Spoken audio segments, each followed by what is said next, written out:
Hello guys, welcome to Code with Crest. This tutorial teaches you how to add and edit a user in WordPress. I'm your Carl for those of you who don't know me, and stay tuned.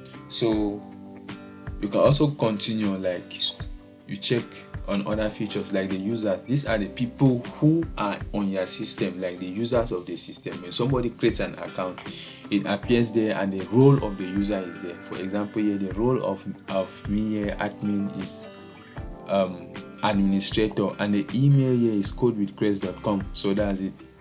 So if I'm to create a user, I simply just have to come here to add new user. When I come to add new user, I basically have to put the name of the user, I put the email of the user, I put the first name of the user, the last name of the user, the website, like I put the password of the user, and then I choose what the user is. Is the user a subscriber, a contributor, an author, an editor, or an administrator? When you are done filling all of these, you click on add user or add new user. So for example, if we are to add another user, we can say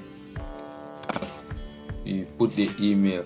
Let me just take this and allow all this here. Website, and just put this /cal if you want, but you can allow it like this. So if I come to generate password here, I can decide and put something else like cal.